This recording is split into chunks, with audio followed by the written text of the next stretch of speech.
Okay, good morning, everyone. I'll officially get started by welcoming you. Sawadee Kap, Sawadee Kap. Welcome to Wat Tung. It's nice to see all of you guys here this morning.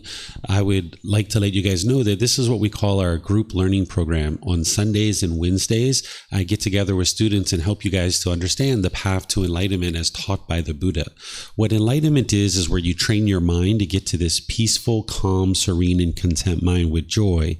The mind no longer experiences any anger, sadness, frustration, irritation, annoyance, guilt, shame, fear, boredom, loneliness, shyness, resentment, jealousy, stress, anxiety, even the slightest displeasure is eliminated from the enlightened mind. And this is accomplished through training the mind. You don't believe the teachings of the Buddha. Sometimes when you're learning something like this, students are often taught to believe things. But in the teachings of the Buddha, there is no belief. So as you're learning the teachings of the Buddha, you would like to investigate them and examine them. Then you would like to reflect on them to independently verify them, whether they're true or they're false. And then you practice his teachings. And as you're practicing his teachings, you're actually training your mind. And what you're doing is you're uprooting certain pollutions out of the mind. So in this program, the group learning program, I'm walking students through this first book of the book series. Each Sunday, I go chapter by chapter. And then on Wednesdays, we come together and do meditation together, and I share or I open up to any questions that you guys have. We even start our sessions today with meditation as well. The topic that we have is chapter 18 in this book. We're coming towards the end of the group learning program, and today's chapter is titled God's Creative Action, You Have Free Will. This is where I teach students that if they're interested in having a relationship with God, they can, and they can still get to enlightenment, but there's certain things you're going to need to learn if you're interested in doing that. But then I also teach students of how to have no relationship with God and still get to enlightenment as well, because this being God isn't the one who determines whether you get to enlightenment or not. So the teachings of the Buddha will help you to be able to understand this being a bit more if you're interested in either having a relationship with God or not. And I'm going to teach you how to do that either way. But oftentimes people are taught various things about this being, and there's all kinds of misunderstandings about this. So I'm going to be sharing things with you based on the teachings of the Buddha to be able to help you understand this being, that you can then learn, you can reflect on, and then you can practice and be able to see the truth for yourself. Sometimes people think that the Buddha rejected God, or that God or the Buddha didn't teach about God, but this is actually untrue. When you see the words of the Buddha, he taught about God, but he wasn't trying to prove or disprove God's existence. He was helping you to liberate your mind to get to enlightenment, where you have this freedom from the strong feelings of things like anger, sadness, frustration, and others, so you can get to this peace and this joy. So I'm going to teach this to you today after we do our meditation. And as we go in our class, you guys are welcome to ask any and all questions that you like, either here at the temple or those of you guys that are joining us online. You guys are all welcome to ask any and all questions that you like. If you're here at the temple, if you wouldn't mind using the microphones that we have here in the white bowl, that way the people online will be able to hear you, and we'll be able to hear you here at the temple as well.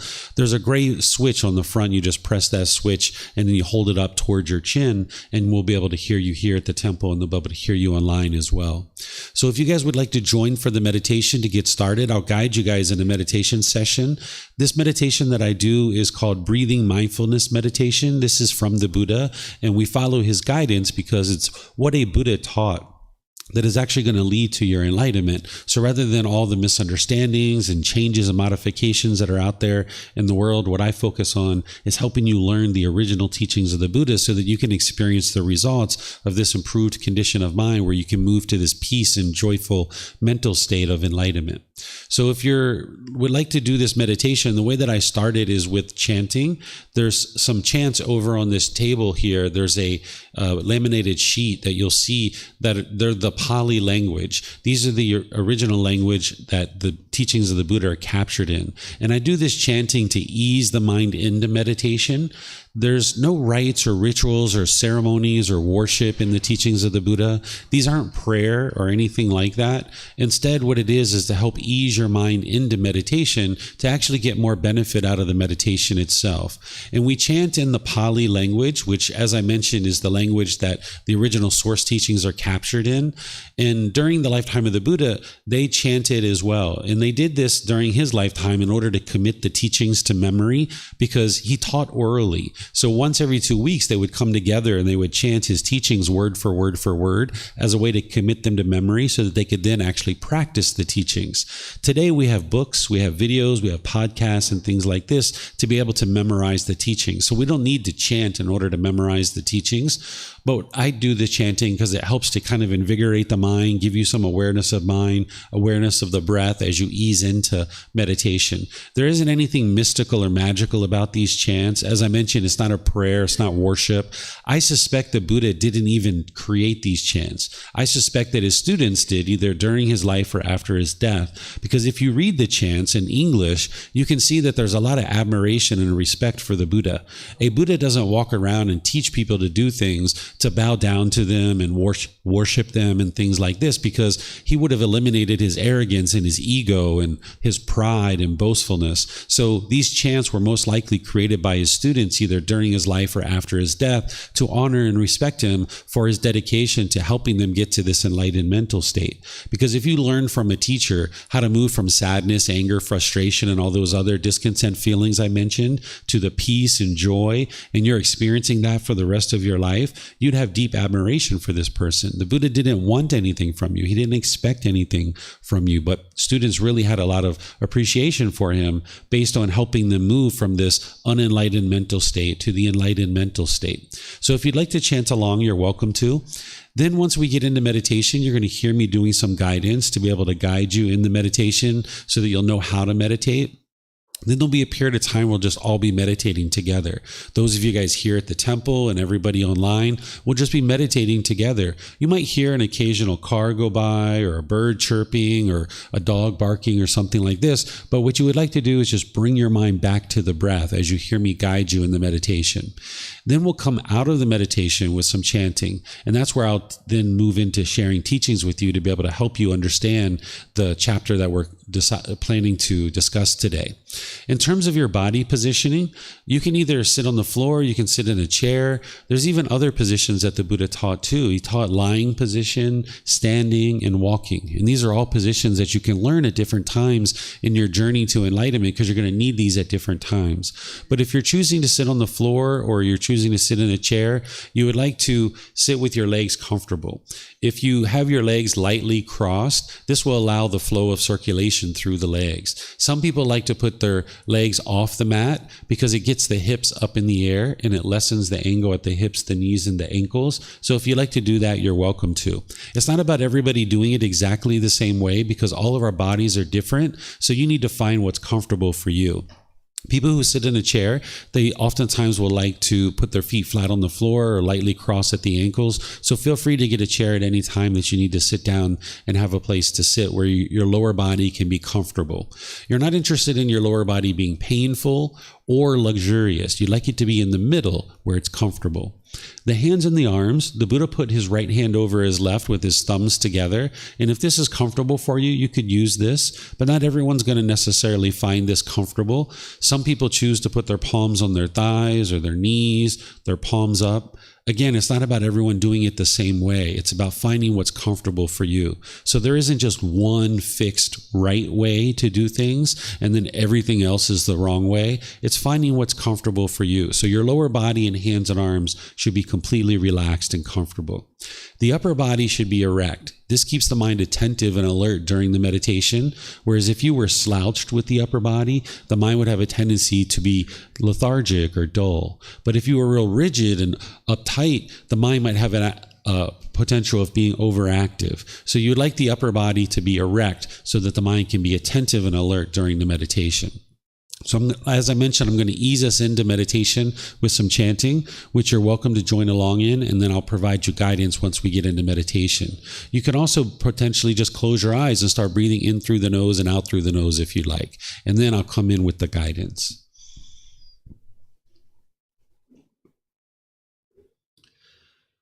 Arahang Samma Sambuddho Mahakeva Wat Tung Mahakevanang Apivateyami Savakato Mahakavata Dhammo Dhammang Namasami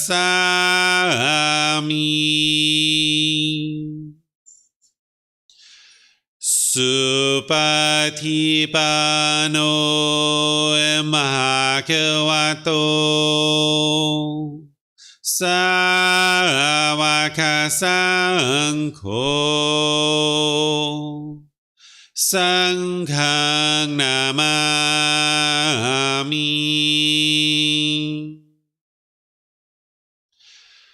Namo Tassa Bhagavato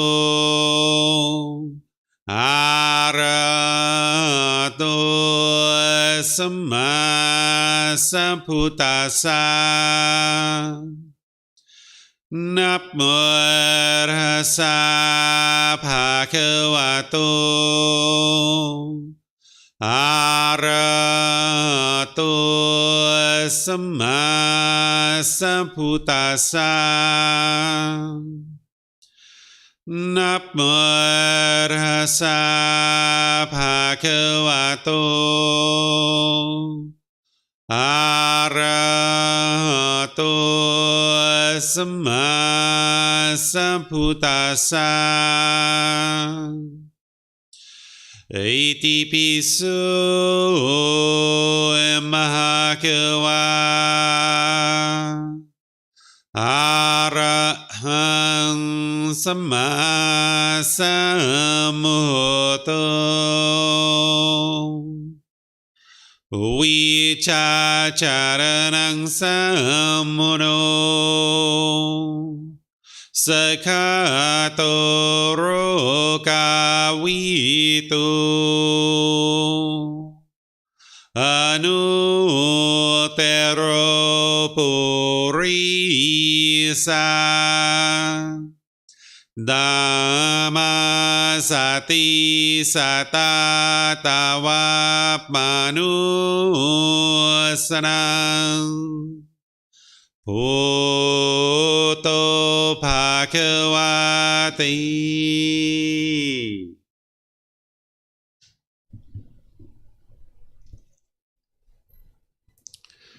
Okay, with the lower body and hands and arms comfortable,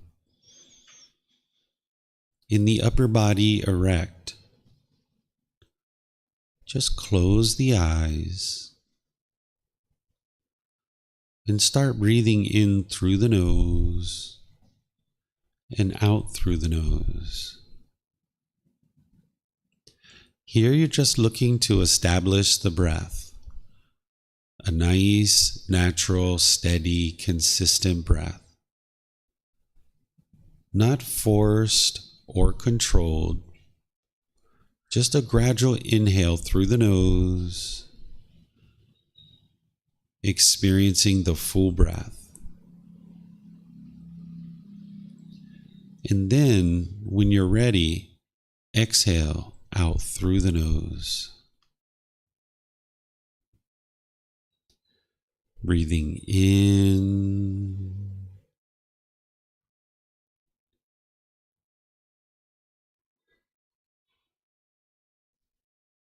and out. Breathing in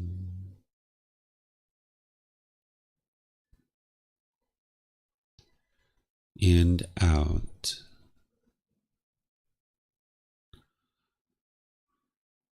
Your breath may not match up with the guidance that I'm providing, and that's okay. This is your practice. I'm just here for guidance. So you can use this voice as a reminder that whenever you get to the next inhale, breathe in gradually through the nose, establishing a nice, natural, steady, consistent breath. And then when you're ready, exhale out through the nose, experiencing the full breath. Breathing in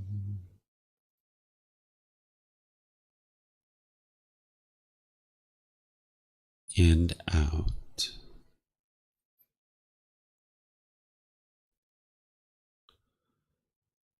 Breathing in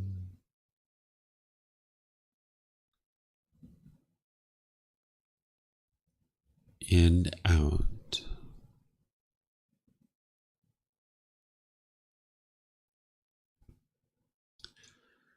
Once the breath is well established, start fixating the mind on the breath, either the sound of the breath coming into the nose or the sensation of air moving over the skin into the nose. The breath is the present moment. Fixate the mind on the breath, the present moment. Breathing in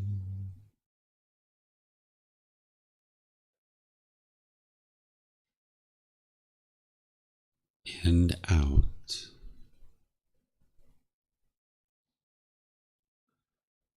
Breathing in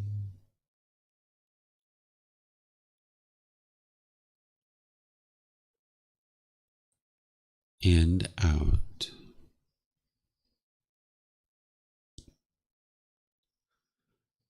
With the mind fixated on the breath, whenever you notice that it moves off the breath, cut that off, let it go, and come back to the breath, the present moment.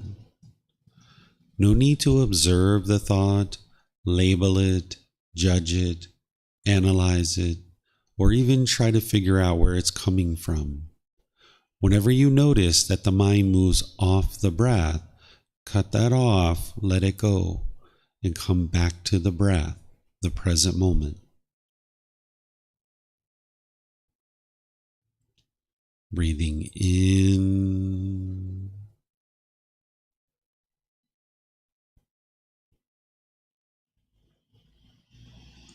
and out.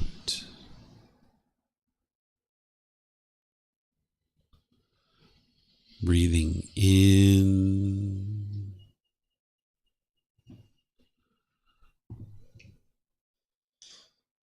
and out.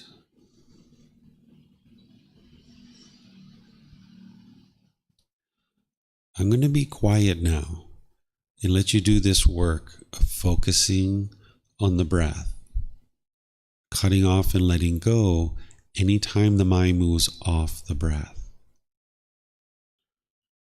You have nowhere to go.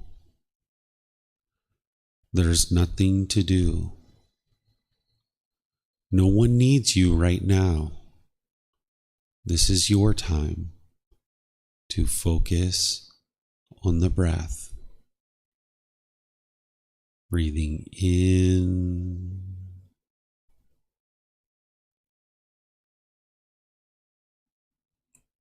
and out.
อะระหังสัมมาสัมพุทโธมหาเกวา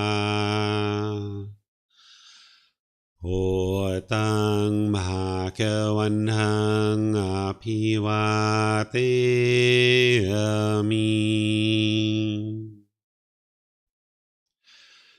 สวากขาโตมหาเกวตาธัมโมธัมมังนามัสสามิ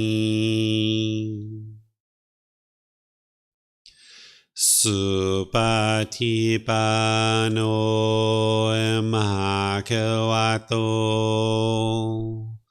สาวกสังโฆสังฆังนามามิ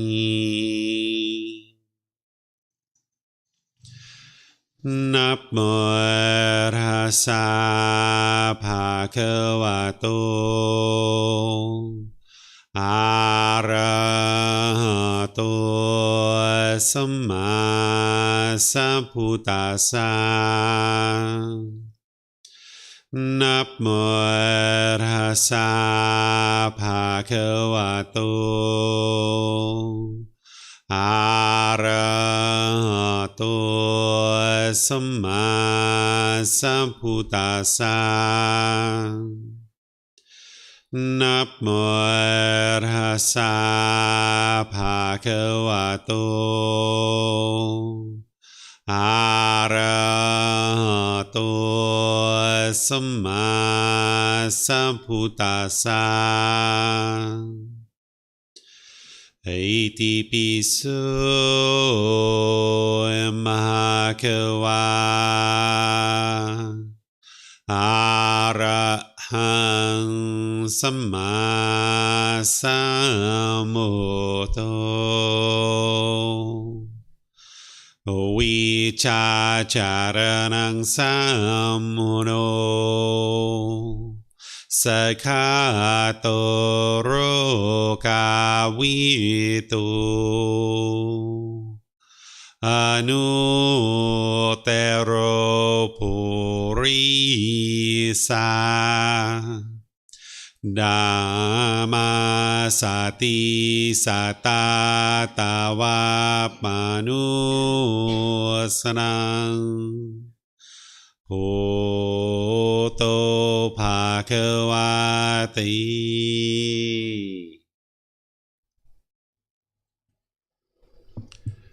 Okay, if you guys would like to slowly ease yourself out of meditation, I'd like to once again welcome all of you guys, including those of you guys that joined us since we started meditating. Welcome to all of you guys here at the temple, and those of you guys online, welcome to everyone. For those of you guys that are here at the temple, I thought I'd just let you know a couple of things. Maybe this is your first visit here. In the very far back of the room, the last door on the right, there's a bathroom that you're welcome to use at any time. Just feel free to get up and use the restroom, make yourself comfortable. Then we also have some water over here that is provided by our students. You're welcome to help yourself to water as well. Make yourself comfortable. And as we go, you can ask any and all questions through picking up a mic here at this white bowl. If you would like to ask questions here at the temple, you just press the little gray switch on the button on the mic, and you hold it up to your chin, and you can actually talk, and we'll hear you here at the temple, and they'll hear you online as well. And we've got 6 different microphones, so if you take a microphone, you can take it back to your seat and keep it with you, and then if there's people around you that need it, you can just pass it around, and this way you can share the mics. For those of you guys that are online, as we go today, if you'd like to ask questions, you can put those into the comment section of Facebook, YouTube, or Zoom, and I'll be able to see that, and then I'll answer your questions for you. And if you're in Zoom, you can electronically raise your hand and ask any questions or follow-up questions directly. So this meditation that we just did, it's called breathing mindfulness meditation. This is a primary form of meditation that you use in order to train your mind to get to enlightenment. But you wouldn't be able to just meditate your way to enlightenment. Sometimes people think that the Buddha sat under a tree, he meditated, and he instantly got to enlightenment. enlightenment, there's much more that you would need than just meditation to be able to get to enlightenment. That's why the Buddha taught many different things during his lifetime to help you understand this path to enlightenment and how to train the mind to get to enlightenment.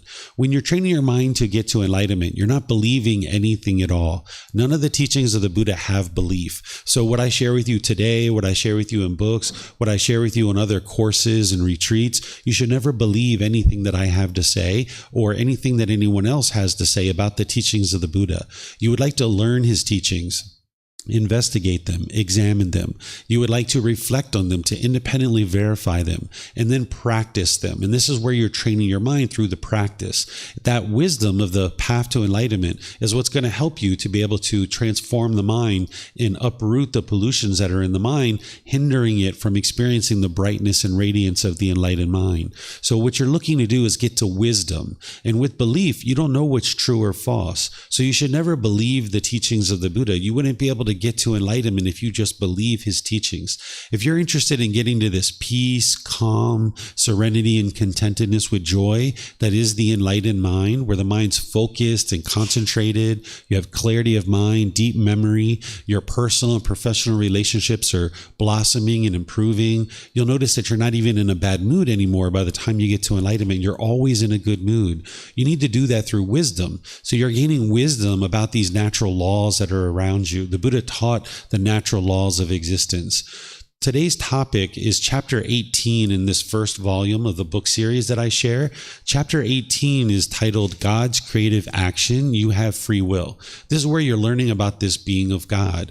The Buddha didn't try to prove or disprove God's existence, but he did teach teachings about God because there were people who had a belief in God during his lifetime. So he wasn't teaching people to believe in God, but he wasn't teaching people to reject God either. So I share in this particular chapter teachings to be able to help you understand this being, which you may be interested in having a relationship with in your journey to enlightenment, but you may not be interested in having a relation with God. And that's completely fine. You can actually get to enlightenment either way. But there are certain things that you need to learn if you're going to have a relationship with God in terms of your journey to enlightenment, because there are certain things that you might have learned about this being that is hindering you from being able to truly understand this being. And then there's also certain things that if you're not interested in having a relation with God, that you're going to need to understand as well. It's not God who determines whether you get to enlightenment or not. It's your decisions that determine that. So what I'm going to do today is I'm going to walk you through some teachings to be able to help you understand this being. And it's up to you to decide whether you're interested in having a relationship with this being or not. But if you're going to have a relation with God, I'll help you to understand how to do that. And if you're not interested in having a relation with God, I hope you understand how to do that as well. So as I mentioned, as you guys have questions, you're welcome to ask those as we go through the class. Just let me know. I'll pause at different times and you guys will be able to ask any and all questions that you like. I've got some visual aids here that'll help me to be able to share these teachings with you guys. Let me just pull them up so that the people online can see them. Welcome to all of you guys. I see a lot of people here online. Welcome to all of you guys. Good morning. Okay, so everybody should be able to see these now, both here at the temple and online. So the first thing that I like to do whenever I'm talking about any topic, whether it's this topic or any other topic, is I like to define things so that you understand how I'm talking about these particular topics, whether it's meditation or generosity or mindfulness or compassion or loving kindness, any of the different topics that I talk about. I always define it at the beginning because there's so many different understandings of what one particular thing is or another. So I oftentimes will start a topic by sharing my definition of how I'm describing this particular topic. Your definition of this particular topic or any other topic may be different than what I'm describing, but at least if I give you a definition, then you'll understand where I'm coming from and what I'm describing this particular topic to be, and then you'll understand what it is that I have to share about this particular topic. And then you're invited to investigate, examine, and understand those teachings through your learning, your reflection, and your practice. So here I'm defining this being of God as being the creator of the universe and source of all moral authority, the supreme being. Some people refer to this being as God or Allah. This being has all-knowing, all-powerful, they're omniscient or omnipotent, meaning that they have all knowledge and all power, right? This is what this being is able to do. When I share this definition about all moral authority, oftentimes people ask me, well, what is that? So then I share about moral conduct. What moral conduct is virtuous behavior. This is maintaining and acting upon higher principles of proper conduct. Well, one of the core central aspects of the teachings of the Buddha are what we call moral conduct. And the reason why he's teaching this is not because he's trying to convince you to do anything. He's not trying to guilt, shame, or fear you into doing anything. The world doesn't get better, and your life doesn't get better by you following a bunch of rules or commandments. That's not what the Buddha did. He didn't teach rules and commandments. He taught you this moral conduct because it relates to what's called the natural law of Gama. The natural law of Gama, or karma, some people refer to it as. The word karma is in a Sanskrit language, where I use the word Gama, which is from the Pali language. The original teachings of the Buddha are in the Pali language, so I tend to use that word. If it just translated to one English word, I would translate it to that English word, but unfortunately it doesn't translate to just one English word. What this natural law of Gama is cause and effect, or action and result. It's the results of your decisions. It's not punishments and rewards. It's not mystical and magical things. There's no being that's overseeing this natural law and deciding who gets punished and who gets rewarded. Instead, it's this cause and effect, or action and result. Your decisions, whatever decisions you make, are going to lead to some particular result. And when you have wisdom of this natural law, you'll naturally make wise decisions that produce wholesome results. But when you lack wisdom, which the unenlightened mind does, it lacks wisdom of this natural law of Gama, you'll naturally make unwise decisions that lead to unwholesome results. And one of the key decisions that we're making in day-to-day life is about our moral conduct, about our intentions, our speech, and our actions, and how we choose to interact in the world. And with the lack of wisdom in the unenlightened state, again, you'll tend to make unwise decisions, and it's going to produce unwholesome results. And this is one of the reasons why you might have relationships where you really struggle and you have difficulties in those relationships. Because if you lack wisdom of this natural law of Gama, of cause and effect around moral conduct, there are certain things that you're doing and that you're putting out into the world, and when that's coming back to you, it's producing unwholesome results. Where in the unenlightened mind will tend to blame whatever you experience on other people. You'll think that it's other people that are causing you to be angry, that it's other people that are causing you to be frustrated. And any particular thing that you experience in your life, you might end up blaming other people, thinking that other people are causing these things to occur in your life. But what the natural law of Gama helps you to understand is that everything you experience in life is a result of your decisions, not a result of other people's decisions. If you continue to go through the world blaming other people for the things that you experience, that means that you can't improve your life, because everything that you're experiencing is a result of somebody else, not you. So that means you're kind of relegated to experiencing whatever it is that everyone else is doing around you.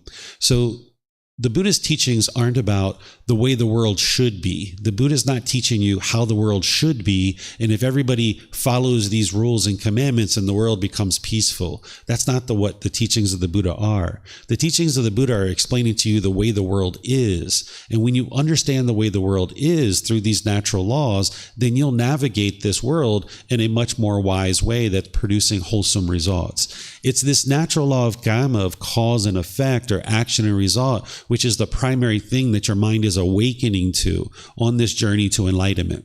When we talk about awakening, we're talking about arising wisdom in the mind, that you gain this wisdom and this understanding, this clarity about these natural laws, namely the natural law of Gama, of cause and effect. So this moral conduct that I'm talking about here as it relates to God, and as the Buddha talks about his moral conduct in his teachings, it's helping you to understand harmful things that you could be doing through your intentions, your speech, and your actions, that if you put those things out, then there's going to be this harm that comes back to you. And if you study the core central teachings of the Buddha around the Eightfold Path and things like the 5 precepts and other things like this, he's sharing with you this natural law of Gama so that you can see this cause and effect. And here, what I'm sharing with you is that this being God is essentially this being who understands these natural laws, because this being is the creator of that natural laws. But you won't necessarily see the Buddha sharing this exactly like that. He does talk about God in his teachings in many different places, and he talks about God as being the creator. But when he talks about his creation story about how the world started, you'll see the Buddha talk about other things. In this book series that I have, you'll be able to see in volume 11, chapter 57, this is where the Buddha talks about the creation of the world and how the world actually was created. But in reality, it doesn't really matter how the world was created, because none of us were there when it actually happened.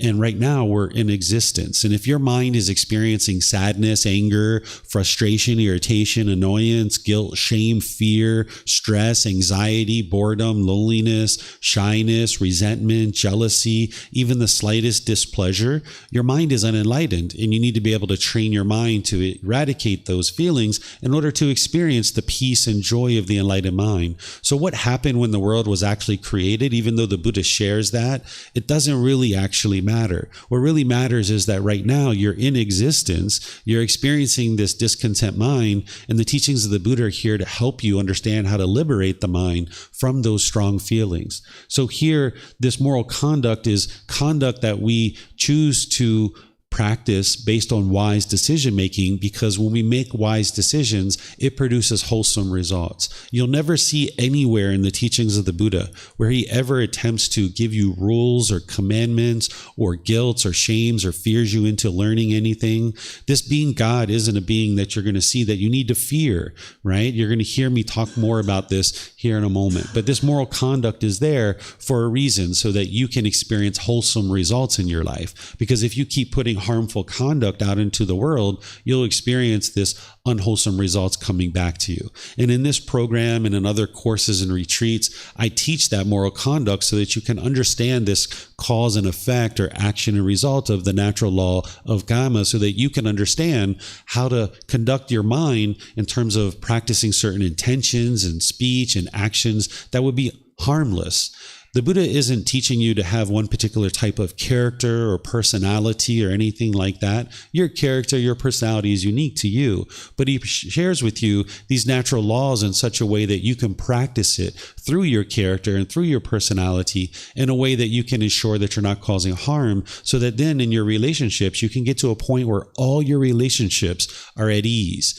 By the time you get to enlightenment, you won't even have the slightest hostility or bitterness in your own mind or in your relationships. All your relationships will be at ease. You'll be able to be polite, kind, friendly, and respectful with everybody and anybody. You won't even have the slightest dislike for another human being. Right now, that might be a real challenge for you. Right now, you might have certain beings that you like and certain people that you don't like. And this is very challenging to go through life this way, because the number of people that you can spend time with becomes fewer and fewer and fewer as you age. But you can liberate your mind from this and get to the point where you can interact with all beings harmoniously if you decide to train your mind. So going back to this topic and what I've got here, what I like to share with you guys is that you all have free will, that this being God, no matter what you've been taught about this being, that this being doesn't control you. This being doesn't force you to do anything particular. For example, your hairstyle and how you choose to wear your hair. This was a choice that you made. The clothes that you're wearing, this is your choice. Choosing to come to the temple or join this class online, you've made this choice. Whatever food that you eat today, this is a choice that you're making. This is all free will choices. Oftentimes when people talk about this being of God, they think that because God is all-knowing and all-powerful, that this being is controlling what's going on in this world. This being isn't controlling what's going on in this world. You have free will. You have the free will to make whatever decisions that you would like to make. And then you're going to experience the results of those decisions. Based on this natural law of Gotama of cause and effect, you will experience whatever decisions that you make. You're going to experience the results of that. If you've had exposure to teachings from Jesus Christ, for example, he taught the same thing, because Jesus Christ teaches a lot about God. He taught you reap what you sow. This is the natural law of Gotama, cause and effect, or action and result. reaping what you sow is that you will experience the results of whatever you choose to do. This is the natural law of karma. He just didn't refer to it that way. The Buddha refers to it as the natural law of karma, or this cause and effect and action and result, where Jesus Christ referred to it as you reap what you sow. So you have free will. Oftentimes people are really far away from what has maybe been taught by any particular teacher. And it's important that you understand that you have free will, because with that understanding, then you understand that anything that you experience in your life, if you particularly don't like that thing, you can just change your decisions. All you need to do is gain wisdom and change your decisions.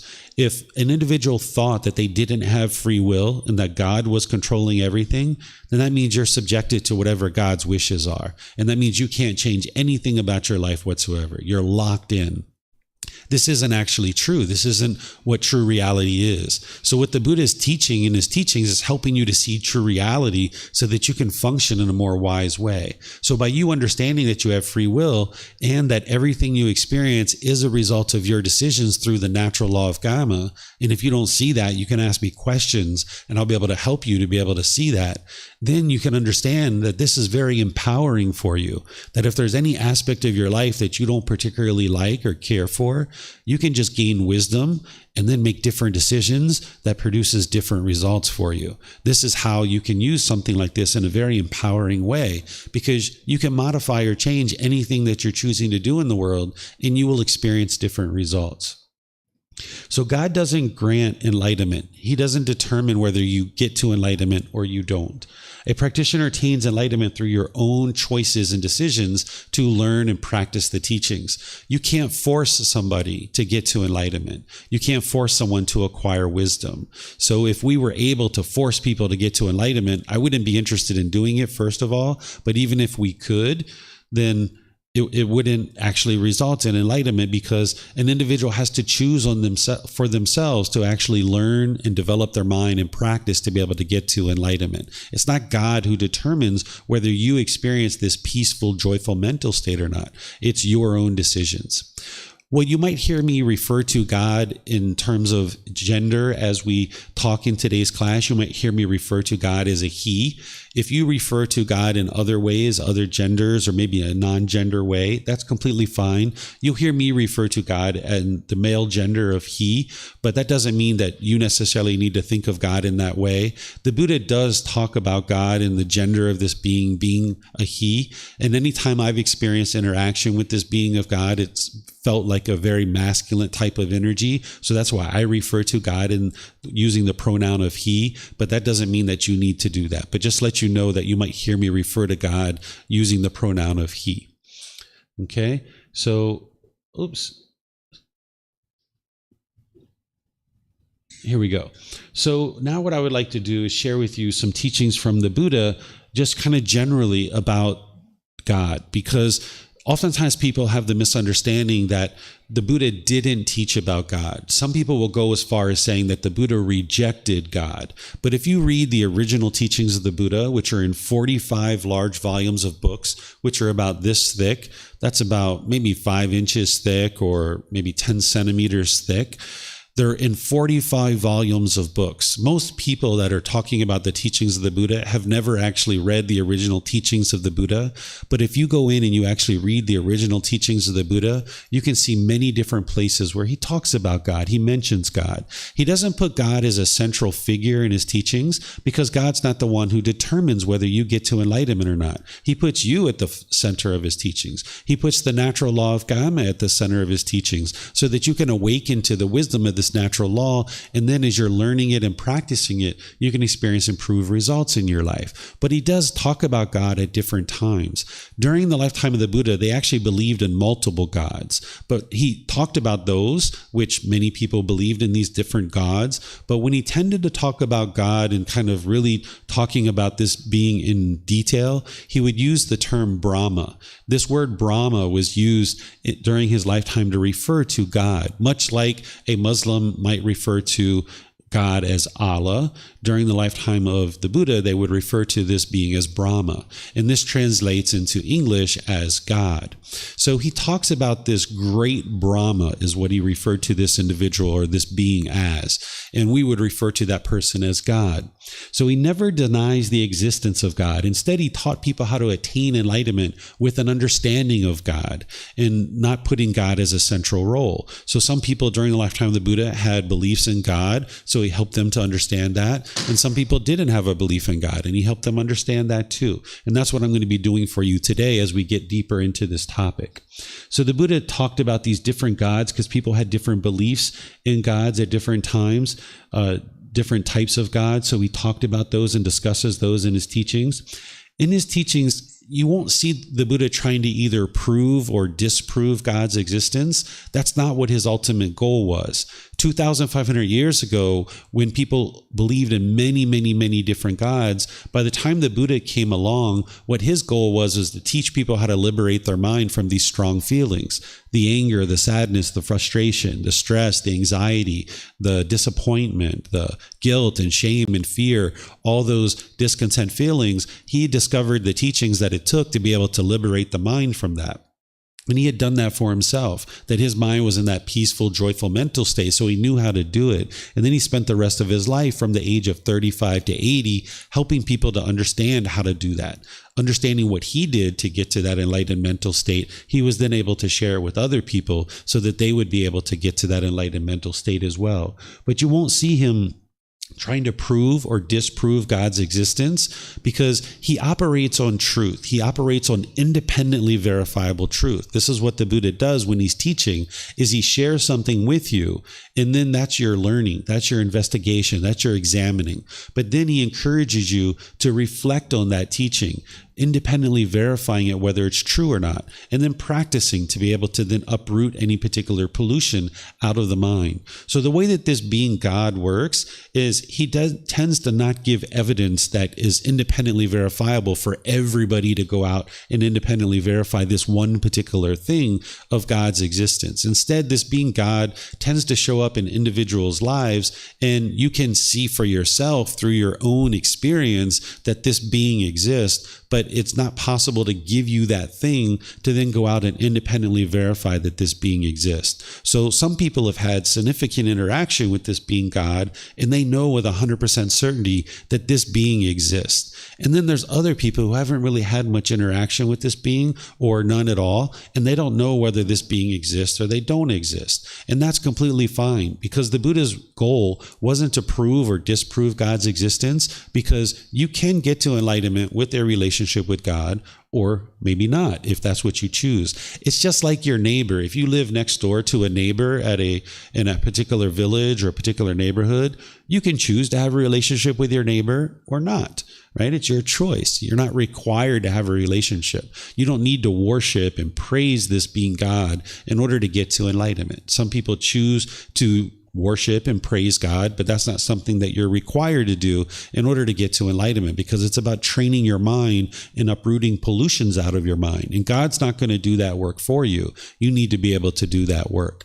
So the Buddha operated on independently verifiable truth to acquire wisdom. And because this being God doesn't do things in a way that everybody can independently verify this, it's not possible to give you any kind of evidence that says this proves that this being exists. So the Buddha is not trying to prove or disprove his existence, but instead helping you to understand this being, so that if you're going to navigate this world and either have a relationship with this being or not, then you'll understand how to do that.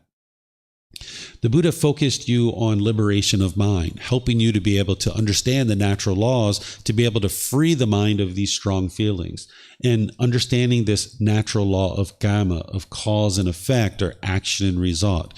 The Buddha teaches at the very beginning of his teachings, and he starts students off with something that's called right view.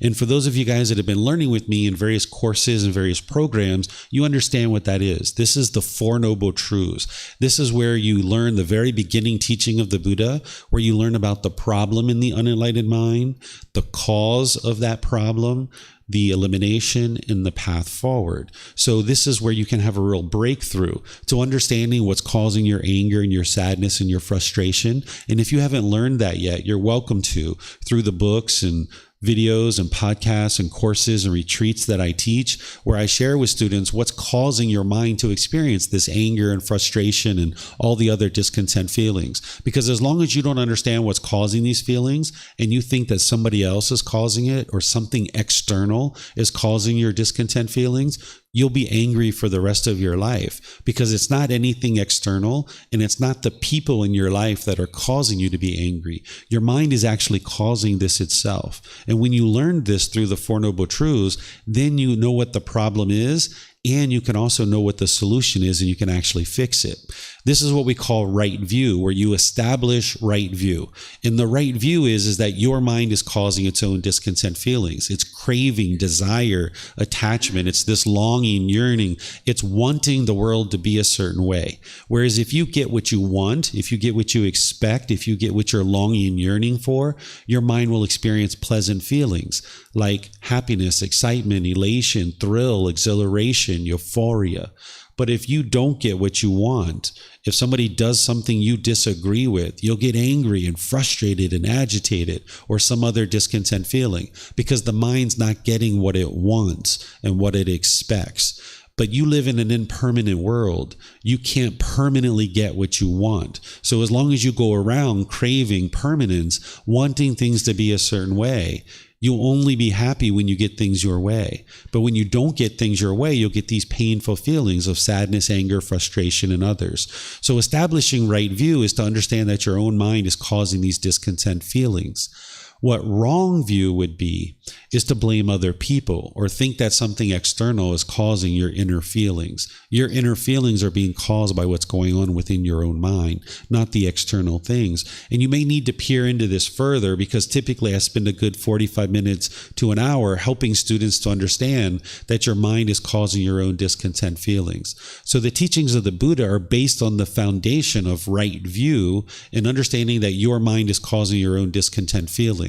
This is why you can get to enlightenment, that you can train your mind to get to peace and joy. You don't need to go around and teach everyone else to do things your way. This is what the unenlightened mind will typically do when it misunderstands the problem, is it'll push people away, thinking that that's going to solve the problem. And whenever you push people out of your life, it doesn't solve the problem, because you just keep getting angry or agitated or frustrated about something else. Or you might become bitter and harsh and hostile towards somebody, and now they choose to leave out of your life. Or you might put your expectations on somebody, trying to control them to do things your way. And this is just the unenlightened mind misunderstanding, having a lack of wisdom, thinking the problem is external. So it thinks that the way to solve the problem is push this person away, be bitter and harsh and hostile, or put your expectations on people and trying to control them to do things your way. So as long as the mind has wrong view, you'll never be able to actually experience the peace and joy of the enlightened mind, because the mind is trying to change the outside world and fix other people rather than fix your own mind and address your own challenges. So establishing right view is to understand that your mind is causing its own discontent feelings. Essentially accepting responsibility and accountability for anything that's going on in your own mind and anything that's going on in your own life. Right? So if there's things, as I mentioned, that you particularly don't care for, you can change that if you understand right view and you start to understand the natural law of karma, which are two topics that I've already taught in this program at different times. So the teachings of the Buddha aren't based on God's creative actions. They're based on your free will, that you have free will to make any and all decisions in your life. And any decision that you make, it's going to produce a certain result. And the more wisdom that you have of that cause and effect, the more it's actually going to help you to be able to experience the peace and joy, that you can see that anything that particularly is unpleasurable for you, you can actually change the decisions, and now you'll experience different results.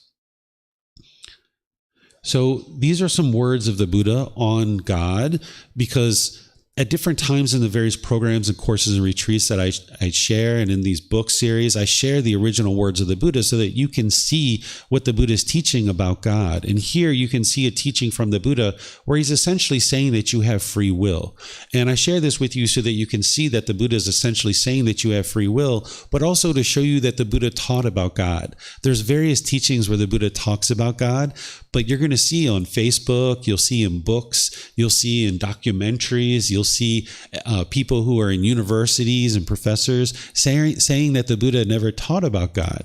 But if you read the original teachings of the Buddha, you can see that he actually did teach about God. And that's really important for you to be able to see that the Buddha actually taught about God. And here in the bottom left, you can see a reference. This is taking you back to the original source teachings. The original source teachings of the Buddha, as I mentioned, they're in 45 volumes of books. And this reference will take you back to the original source teachings so that you can see where this is actually coming from. Anytime I'm typically referencing the words of the Buddha, I will share this reference so that you don't need to believe me about what these words are and that these are actually the words of the Buddha. You can go back to the source text and you can see it for yourself. So here, I'll read this to you so that you can understand what the Buddha is sharing on this topic. It's titled, All is Caused by God's Creative Action. This title is a little bit deceiving. It's kind of like a contradictory title. So here the Buddha says, Then, monks, I approach those ascetics and Brahmins who hold such a doctrine in view as this. Whatever this person experiences, whether pleasure, pain, or neither pain nor pleasure, all that is caused by God's creative activity. And I said to them, Is it true that you venerable ones hold such a doctrine in view? When I ask them this, they affirm it. Okay, so I'm going to pause here for a second. When you think about a Buddha living during his lifetime, you might think that he's the only game in town and he's the only one who's teaching and everyone knows he's a Buddha and everyone's learning from him. This isn't actually true. When a person arises who actually is a Buddha, they look just like you and I. They're a human being. There's no outward characteristic that proves that he's a Buddha. What a Buddha is they independently discover the teachings that it takes to get to enlightenment without the help of any teachers or any guides. They then dedicate the rest of their life to sharing those independently discovered teachings for countless people to get to enlightenment during their lifetime. And then they preserve their teachings in such a way that countless more people can get to enlightenment after they die. So these are the three main criteria of what make a Buddha, is they get to enlightenment by themselves without the help of teachers or guides. They dedicate the rest of their life to sharing their independently discovered teachings, and countless people get to enlightenment during their lifetime. And then they preserve their teachings in such a way that countless more people get to enlightenment after their death. So it's not like their ear is turned a certain way. It's not like their nose is turned a certain way and everybody knows that they're a Buddha.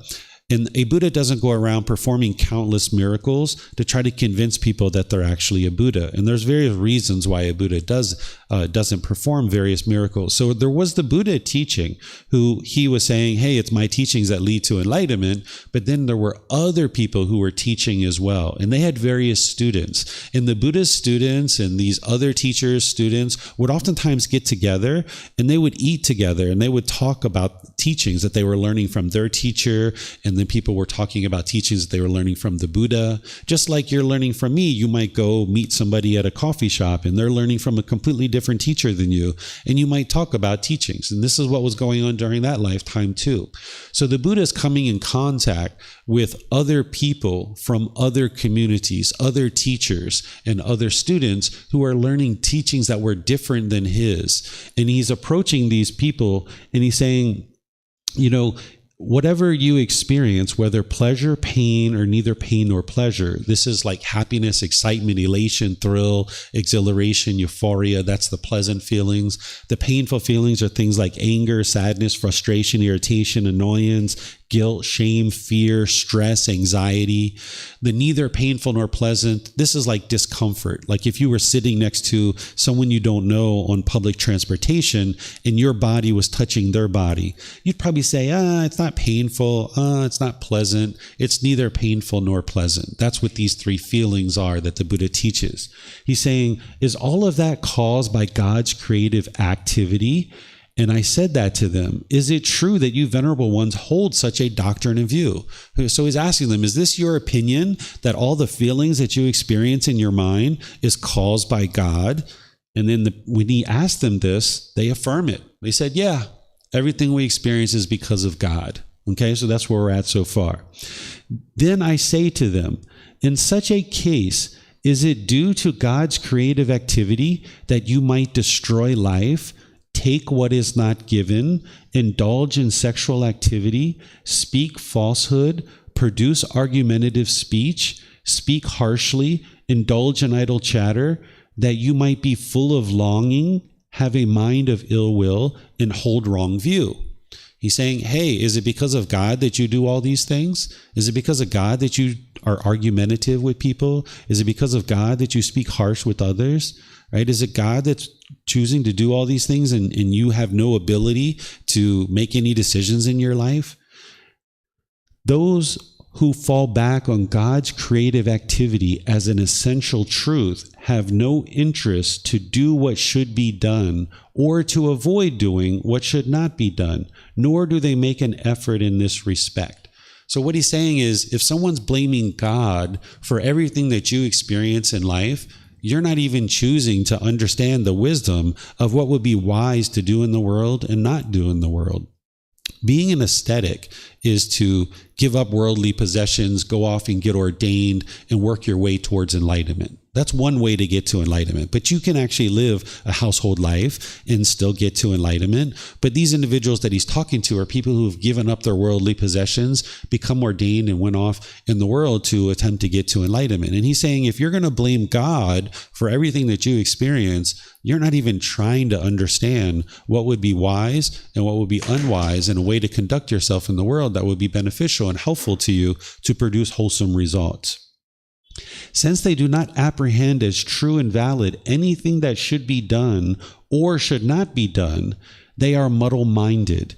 They do not guard themselves, and even the personal designation aesthetic could not be legitimately applied to them. So what he's saying here is that the mind is muddled, meaning it's unconcentrated. When your mind is polluted with what we refer to as the 10 fetters, these are the 10 pollutions of the mind, or the 10 defilements, or the 10 taints that you're eliminating from the mind in order to produce this enlightened mental state. When your mind is polluted, your mind will be unconcentrated. You'll have difficulties remembering things. You'll lack concentration and clarity of mind. And you may be experiencing this at different aspects of your life. But as you train your mind more and more closely, one of the benefits that you'll experience is more concentration and more focus, more clarity, more deep memory. So an individual who has a pollution of mind, they're going to experience a certain lack of concentration. But as you get closer and closer to enlightenment, you'll see that focus, concentration, clarity of mind, and deep memory coming into the mind. So the Buddha is commenting that these individuals who think this way about God, that their mind is muddled, that it's unconcentrated, that they don't guard themselves, meaning that they don't guard their mind with this mindfulness. Whenever he talks about guarding themselves, he talks about this in other parts of his teachings, where he talks about guarding the mind with mindfulness or awareness of mind. That's the way you guard your mind, that you can be aware when the mind's about to be frustrated or angry, and you can take action to eliminate that from the mind. So here, when he's talking about they do not guard themselves, he's saying that they don't practice mindfulness. They're not guarding the mind with this awareness of mind, so that when this frustration arises, you can actually eliminate it. By the time you get to enlightenment, frustration won't ever arise. Anger won't ever arise. Boredom or loneliness won't even arise, because you've eliminated the conditions that are causing that. But in the process of getting to enlightenment, you're going to need to practice this guard, or this mindfulness, where you're protecting the mind, so that wherever you see the mind becoming agitated or annoyed or any other discontent feeling, you can cut that off and let it go. That's what that meditation that we did this morning, breathing mindfulness meditation, is there for. That as you're training your mind and it moves off the breath, you can be aware of that, and you can cut it off and let it go and bring the mind back to the breath. The goal of that meditation isn't to actually eliminate your thoughts. You can't do that as long as you're alive. It's to help you develop awareness of mind and to be able to easily cut off and let go and bring your mind back to the breath, so that when you're guarding your mind in your daily life with mindfulness or awareness of mind, wherever you see discontent feelings arising, you can cut it off and let it go, gain more control and more discipline of your mind. So the Buddha is here saying that these people aren't even guarding their mind. He's saying the personal designation aesthetic could not even be legitimately applied to them. Essentially what he's saying is they're not even on the path to enlightenment. If they're blaming God for the things that they experience in their life, they're not even on the path to enlightenment, because being an aesthetic is to be on the path to enlightenment in terms of being ordained. You can be on the path to enlightenment without being an aesthetic, without being ordained. You can still be on the path to enlightenment. But here he's talking to some aesthetics, and he's saying they're not even on the path to enlightenment because they're blaming other people, or particularly this being God, for the things that they're experiencing. So essentially what the Buddha is getting to here is that you have free will. If you choose to indulge in lying or stealing or sexual misconduct or substances that cause heedlessness or any of these other kinds of things, or you choose to speak argumentatively or harshly or anything like this is choices that you're making. And you can choose not to do those things. When you gain the wisdom of the natural laws and you learn to control your mind and discipline your mind, you can get to the point where you never argue with anybody. Right now, you might not have that control. Your mind lacks the ability that maybe when you're around people and you hear something that you disagree with, or somebody does something that you don't like, you might feel like you have to argue with them and you have to convince them to do things your way. But this is coming from what we call craving, anger, and then this ignorance or this unknowing of true reality. But you have the free will to be able to train your mind and get to the point where you don't argue with people. And then what you'll find is people won't argue with you. As long as you keep arguing with other people, they're going to keep arguing with you. So if you have a rubber ball and you throw this rubber ball of anger and argumentative speech around, other people are going to pick up that rubber ball as well. So if your friends or your family pick up the rubber ball and they start throwing the rubber ball of anger and argumentative speech around the room, if you choose to pick it up, you're in an argument, but you can choose not to argue. And more and more and more, as you choose not to do that, then you'll find that less and less people are arguing with you. But if you've got ego in there where you're wanting to show them that you're right and they're wrong, and you've got that craving and that longing and yearning that the Buddha is talking about here, that you might be full of longing, have a mind of ill will, and hold wrong view. What that longing is that craving, that desire, that wanting things to be a certain way. The ill will is the hatred, the anger, the bitterness, the hostility. The wrong view is thinking that other people are causing your mind to be discontent. So when you eliminate your craving, your ill will, and this wrong view, you can get to a point where the mind's completely peaceful and you're no longer arguing with other people. Because as I mentioned, as long as you have ego in there, you might feel like you need to prove to other people that you're right and they're wrong. But this is just going to keep leading to broken relationships for you. This is going to keep leading to more and more hostility and difficulties in your life. You don't need to prove anything to anybody. If somebody would like to yell and holler and be upset and angry, you don't need to get involved in that, right? If there was a dirty swimming pool or dirty bathtub, you wouldn't put your foot in that dirty bathtub. You probably wouldn't even put your toe in that dirty bathtub. So when you see people arguing and being bitter and hostile, don't put your toe in that, right? Don't even put your finger in that, right? Just choose to walk away if that's what you need to do. Maintain your peacefulness, guard your mind. But anyway, this topic of God, here the Buddha is helping you to be able to see that you have free will. Okay, so now let's go into some other teachings of the Buddha around these topics that you might have been exposed to related to teachings of God. So the Buddha teaches, as I mentioned, for 45 years, from the age of 35 to 80, and he declares all kinds of teachings. That's why we have 45 volumes of books. But there are certain parts of his teachings where he says, remember what I taught.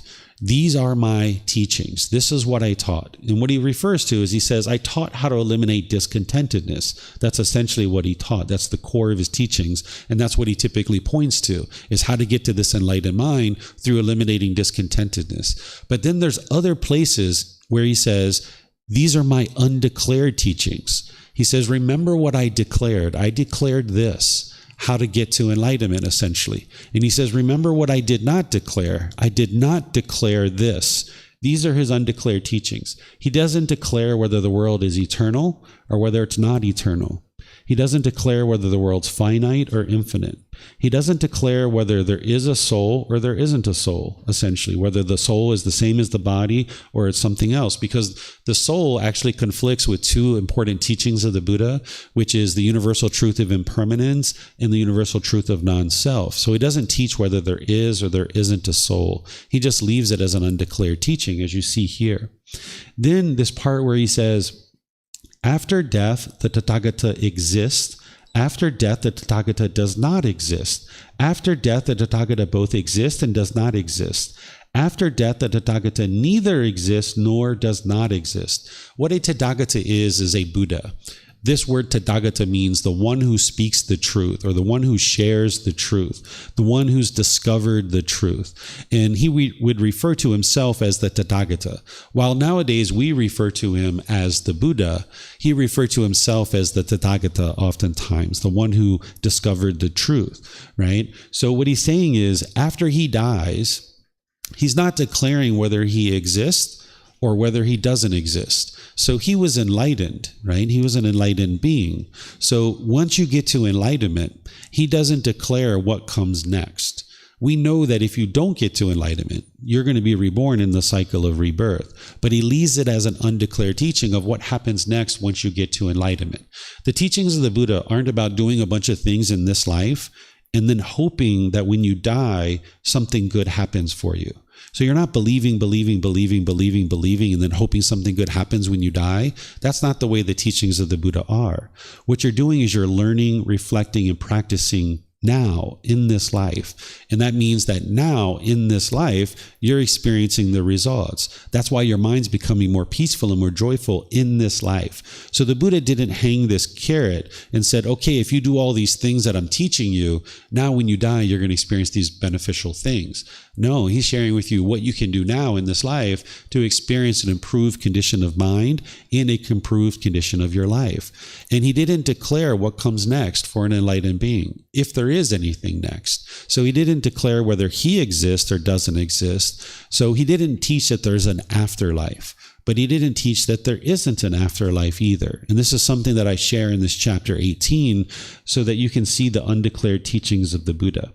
So this teachings here, these are his undeclared teachings. And sometimes you've been taught that the world is eternal and it's going to go forever. And if you believe certain teachings that you're going to get eternal life, you can see that the Buddha didn't teach that because it conflicts with the universal truth of impermanence. So depending on what you've learned in various places, there's certain conditioning that the mind adopts. There's certain beliefs, certain opinions, certain views that your mind may have. And as long as you hold on to those opinions and views, they can be false views, they can be false opinions, they can be misperceptions and misunderstandings. Your mind isn't going to have clarity on these various topics. So if you understand what the Buddha taught and what he didn't teach, and you can then independently verify that, your mind can get to the same peace and the same joy that the Buddha experienced.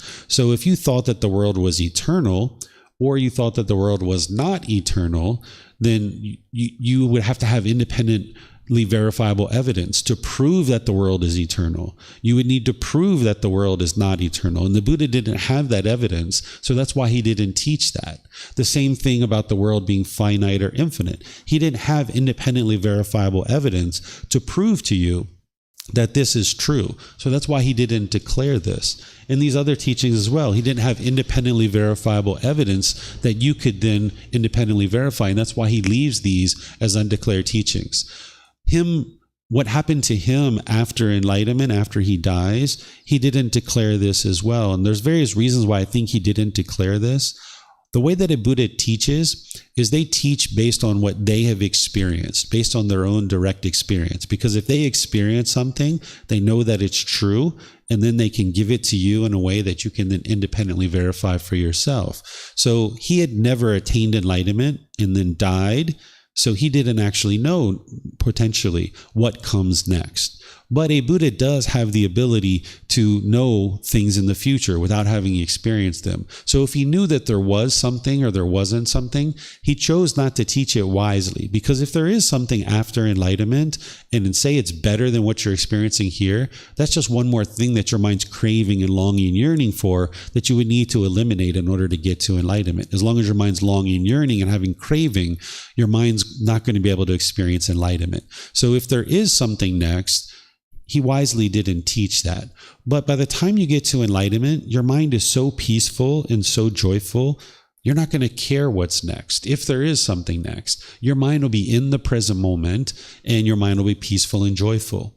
The way that the unenlightened mind tends to function is it tends to be in the past or it tends to be in the future. And you're either beating yourself up about things that happened in the past, or you're feeling so pleasurable about things that happened in the past, or you're worried about the future, or you're longing and yearning for pleasant things to happen in the future. But what you're doing on the path to enlightenment is you're bringing your mind into the present moment. So you can have focus, you can have clarity. It doesn't mean that you never think about the past or you never think about the future or plan the future. It just means that your mind can be content and peaceful and joyful in the present moment, where the unenlightened mind will typically want something that it doesn't have. The mind's typically longing and yearning for things that it doesn't have.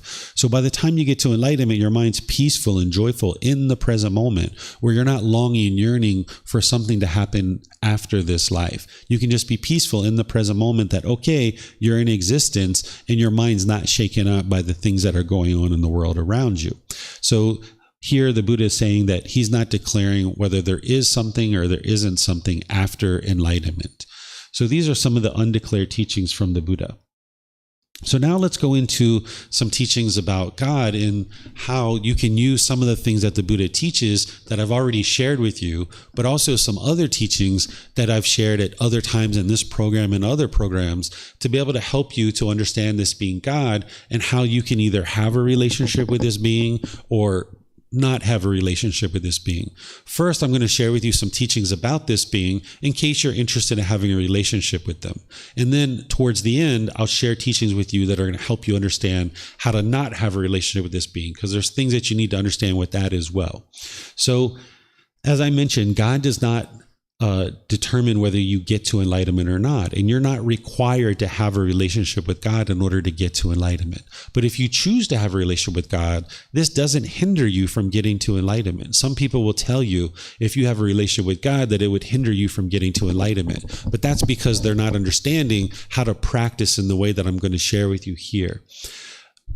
The first thing to understand is, if you're going to have a relationship with God, that you're going to need to practice right view.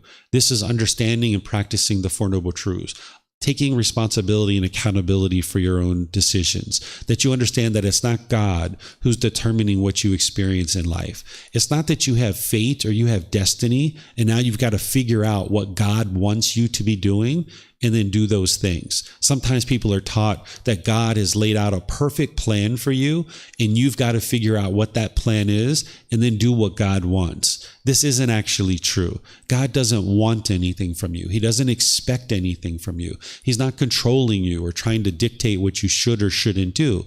It's your life, it's your decisions, and it's your results. This is the natural law of karma. This is cause and effect. This is you reap what you sow. So if you went around thinking that everything you experience is based on destiny or fate or good luck or bad luck, or that God was controlling these things that are happening in your life, you wouldn't be able to establish right view, where you're understanding that the discontent feelings that you experience in your mind are coming from the mind itself. And anything that you experience in life, either wholesome or unwholesome, it's a result of your decisions. So if you have food today to eat, that's a result of your decisions, that you did something in the world to be able to produce the ability for you to eat food. God's not the one who's giving you this food. It came from your actions.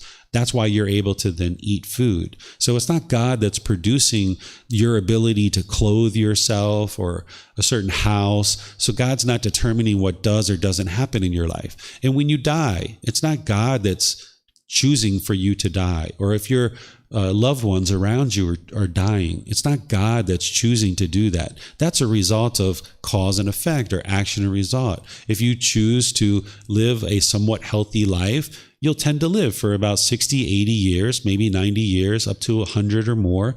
We live typically between 60 to 100 years is kind of what a human being lives. But your life could also be much shorter, depending on your decisions, not based on God's decisions.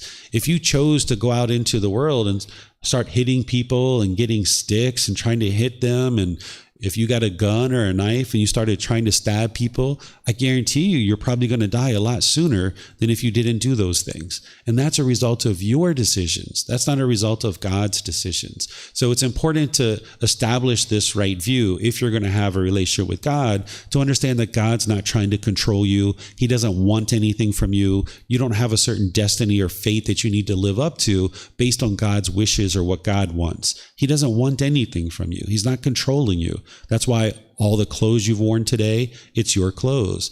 That's why the hairstyle that you have today, those are your choices. The food that you eat today, those are your choices. You coming to Thailand and deciding to be here or wherever you are in the world, those are your choices. They're not God's choices. And the more that you can see that, the more you understand, this being really isn't controlling anything at all. I'm in control of my own life, and it's my decisions that are producing any particular result. It's important to eliminate any craving in the mind for God. The mind can have this attachment or this craving to obtain things from God. And oftentimes people are taught to pray to God in order to get certain things. Someone might take on prayer as a way of almost like treating God like a genie in a bottle, where they're wishing for things. God, please give me more money. God, please give me a bigger house. God, please give me a better job. God, please give me better friends. Well, it's not God that's giving you all these things. It's your decisions that is doing that. So if you're in prayer, praying to God, wanting God to do things for you, this is wrong view. This would not be understanding the right view. And this would also have craving, desire, attachment, where the mind's longing and yearning for certain things from God. So if you can understand that God's not going to provide things for you, that it's your decisions that are going to produce certain things, your prayer might take on a different perspective, right? Whether you choose to pray or not, it's your choice. You don't have to actually pray in order to get to enlightenment, but some people choose to pray, and this is their way of communicating and having a relationship with God. So if you're praying, or if you choose to pray, it would be unwise to be in prayer constantly asking God for stuff. This is like treating God like a genie in a bottle. And God doesn't fulfill these things, right? It's not like you pull a handle on a slot machine and God's either going to give you these things or not. It's your decisions. And you can see this to be the truth. Remember, I taught you not to believe me. So just like I'm sharing with you, don't believe that God is making certain things happen or not happen in your life. Don't believe me what I'm sharing either. You can actually practice it and figure it out for yourself. If you put your hands together right now and you prayed to God, asking God for $1 million because you would like to donate this to some people here in Thailand so that they can maybe have some food and some shelter and some clothing, you could put your hands together and you could pray for this intensely and see if there is a magical pot of $1 million that shows up in front of your feet, right? This isn't going to happen. It's not going to work because that's not true reality. That's not how things happen in the world. The friends that you have, those are your decisions. The job that you have, those are your decisions. The income that you have, those are your decisions. It's not God, right? The car, the house, the clothes, anything that you have, it's your decisions, not from God. And you can test this for yourself by putting your hands together and pray for anything and everything that you ever are interested in obtaining. And you can see that you're not going to obtain those things from God. It's going to be your decisions that lead to those particular things. So if you're praying and thinking that you're going to be able to get these things from God, this is the mind having wrong view and having craving, and you're going to need to eliminate that from the mind. If you choose to pray, you might choose to pray in a way that you let God know that you believe in him or that you know that he exists. You might let God know that you're open to his guidance, any kind of guidance that he would like to give you. Or you might give him thanks for being part of your life. This would be a healthy way to have a healthy relationship with God, because God is able to guide you. He's able to provide you guidance, but it's not going to be at your beck and call. It's not like you can hit a button and say, yes, I'd like to speak with God now. Can you please tell me what I should do in this particular situation? Instead, if you're choosing to pray and you have a relationship with God, you can let God know, like, hey, I believe in you, or I know that you exist. I'm open to your guidance. I'm willing to have this relationship with you, and I thank you for being part of my life, or whatever else other conversation you would like to have with this being of God. But if you're asking and wanting and longing and yearning for God to produce change in your life, this isn't what this being does. But this being can give you advice, almost like a grandfather or fatherly advice. This being doesn't control you, doesn't force you to do things, but they can kind of give you guidance in your life through your own mind, where as you're going through life, you can have certain thoughts and certain ideas that God is kind of there, kind of almost giving this fatherly advice. And what you choose to do is up to you. God's not forcing you or controlling you or telling you what to do. And you still need to make the decisions for yourself, because when you experience any particular thoughts in your mind, you need to decide whether this is wise or it's unwise. As your mind has certain pollution in the mind, it's very hard to experience contact from this being of God and to know that it's this being. But as you're training your mind through meditation and all the other teachings that the Buddha teaches, and you're lifting more and more of this pollution out of your mind, you might notice more and more contact with this being and other beings as well, starting to be experienced in your life. But when you're experiencing this communication from God, it's important that you don't just believe it and you don't just do it because that's what you think that God wants you to do. God doesn't want anything from you. He's not attached to you. He's not trying to control you to do anything particular, but he'll share certain guidance with you. And then you need to reflect on that and decide whether or not it would be wise or unwise for you. And if you choose to do what God's recommending, okay, it will produce wholesome results if you implement it in a wise way. But if you choose not to do this, it's not going to hurt you. It's not going to harm you necessarily. So you need to be able to discern everything in your life, whether it's wise or unwise, whether I'm talking to you, whether your parents are talking to you, whether your friends are talking to you, or this being God. If you're experiencing communication from this being, you're going to need to decide for yourself, is it wise or it's unwise? And then you reflect on that and you implement it and see the results for yourself. If you have any kind of craving or desire to exist with God in heaven, if this is what you've been taught, that once you die, you want to be in this permanent existence for eternal life with God, this is a craving, desire, attachment. You're craving for existence. And as long as you're craving for existence, you're going to continue to exist. You'll continue to be born over and over and over and over in the world. This realm of heaven, it's not permanent. It's not a permanent existence. So as long as you're craving to be in existence and say you are reborn in the heavenly existence, those beings are not yet enlightened. They're still experiencing discontent feelings. They're experiencing exclusively pleasant feelings, and they're stuck in the cycle of rebirth. They're going to need to be reborn in other realms in order to get to the point where they can actually experience enlightenment. So if you have a craving to exist with God in heaven, you're going to need to eliminate that and just realize that your goal is to escape this whole cycle of rebirth, not to hold on to this world. Because as long as you keep holding on to this world, you'll continue to experience rebirth over and over and over again. So you need to eliminate any attachment to God whatsoever. You need to be this independent thinker. This is one of the things that I share with students when they first start on the path to enlightenment, is that this is your independent journey to enlightenment. A teacher isn't here to force you or control you to do anything. It's your journey to enlightenment. It's your independent journey. And while God may be a being that's there to help you and provide guidance from time to time, you've got to be an independent thinker and not be attached to God. So every time you're in a difficult situation, if you're begging and pleading God to give you some kind of guidance, this is your attachment. This is your craving to God.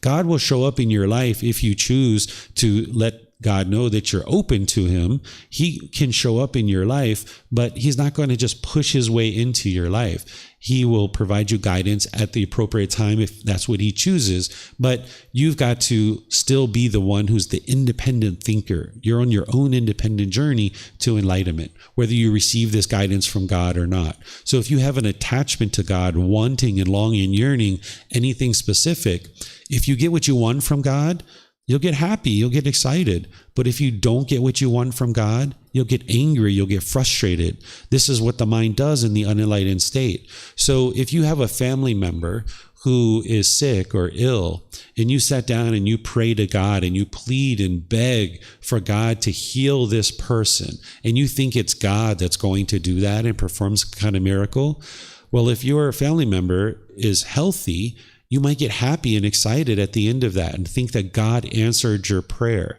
But if your family member dies, you might think that God turned his back on you. And this is where the anger can arise in the mind. But this is all based in wrong view, because God's not the one who determines whether people live or die. What determines that is the health of our body. We're all going to die at some point. And it's not God that's determining whether someone lives or dies. But if you thought that it was God that determines this, when somebody close to you dies, you might actually turn your back on this being and think that this being is doing something harmful to you or punishing you. So this is oftentimes what people are taught, that God's the one who determines whether we live or die. And then we're taught to pray to God and ask for God to intervene and help our family member. And then when our family member dies, you might get angry and frustrated at God because you feel like he didn't answer your prayer. But this isn't the true reality. Even though this is what you might have been taught in other venues and other environments, if you continue to believe this was true, it could produce this negative and hostile relationship between you and God. And what I'm showing you here is how to break through all of that, where you understand that it's not God that's choosing whether you or the people close to you live or die. So that way, when you see that someone's unhealthy, you might show up to the hospital and ask the doctor questions, ask the nurse questions, and make wise decisions that can potentially help this being. If you're waiting for God to intervene on your behalf, you might not go to the hospital with concentration, with clarity, with politeness, with kindness, and talk to the medical people politely to be able to solve this issue. If you thought that it was God that's choosing whether people live or die, it's not putting you in a position to be able to make wise decisions to then produce a wholesome result. And if this family member dies, you might think that it's God that's causing this. So if you break through all of that and realize that no, people are living and dying based on their own decisions, it's not God that's deciding that, then you can get liberated from any kind of anger or hostility that you might have based on potentially thinking that God is causing people to die. God isn't bringing people back home to him. This is oftentimes what people think, that God's choosing to kill somebody in order to bring them home to him. This would be God having an attachment to you, that he wants you to be with him. This isn't actually true, but this is unfortunately what some people are taught. So you would need to break through this and realize that it's unwise to have a desire or attachment, this longing, this yearning, being attached to anybody. Even your parents, if you want your parents to be a certain way and they do those things your way, you'll get happy. But if your parents don't do things your way, you'll get sad or frustrated or angry. So the same thing is true with this being of God. If you want him to be a certain way and he does the things that you want him to do, you'll be happy.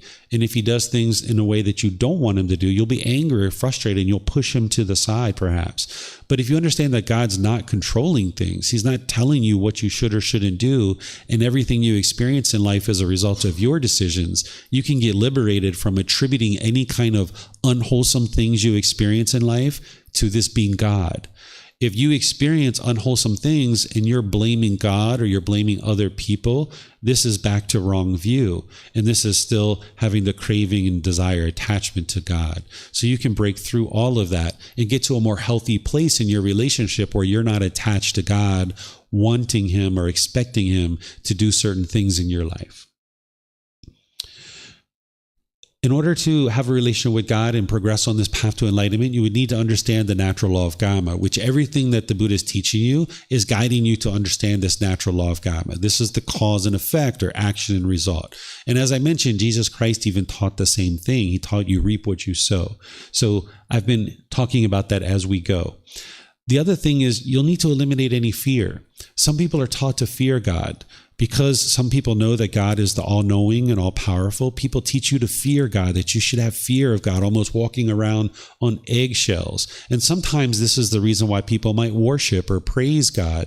They feel like if they don't do that, that God's wrath is going to come down on them and somehow cause some kind of calamity in their life. Well, if you went around with fear in your mind, this is based on your own cravings, wanting things to be a certain way. And you're not going to get to enlightenment as long as you have fear.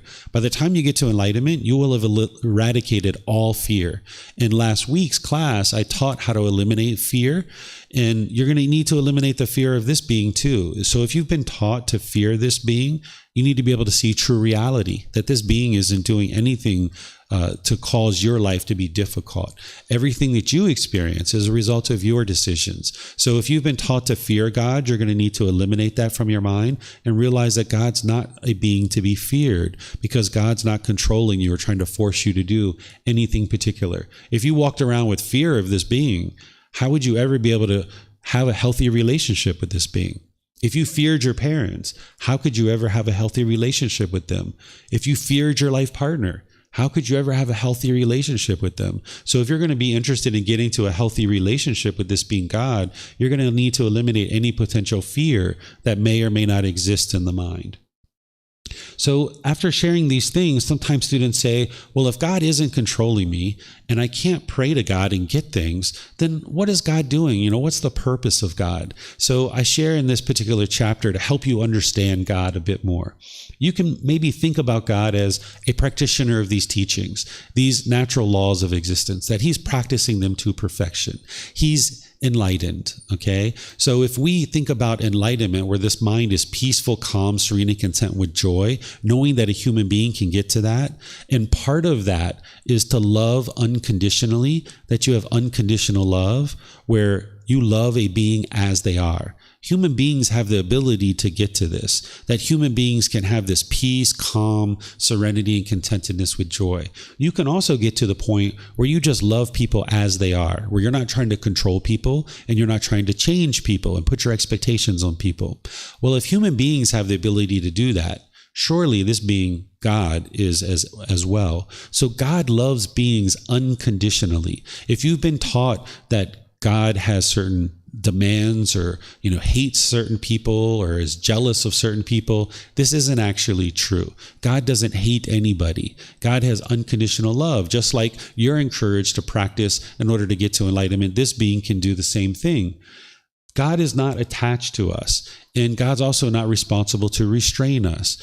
If God wanted the world to be a certain way, and he was interested in doing that out of fear in this all-knowing and all-powerful being, God could shake the world, turn the sky black and purple and red, rain down lightning bolts, and fear everybody into doing what it is that he wanted us to do.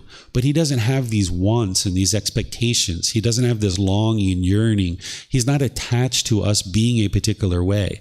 What we experience in life is a result of our decisions individually, and then as a collective society, what we experience as a result of our decisions. With God being unattached to us, even though he has the power to do certain things, he's not going to wield that power and try to control us to do certain things. So it's not his responsibility to restrain us from evil. Sometimes when people see like there's murders or there's rapes in the world or there's earthquakes or, a tsunami or something like this, they might blame these things on God. They might say, if God exists, how could he ever allow these murders to happen? How could he ever allow these rapes to happen? He has all this power. Why doesn't he stop that? And why doesn't he control that? Well, if God snapped his fingers and made the world perfect, where nobody ever murdered, nobody ever raped or what have you, within a matter of a few seconds, we'd be right back into the same problems again. Because if God snapped his fingers and made the world perfect, That's based on his power, his authority. It's not based on the wisdom that is in the mind of a human being. The reason why people murder and the reason why people rape is due to craving, anger, and ignorance. These three poisons that we talk about, these three unwholesome roots. It's decisions that an individual is making.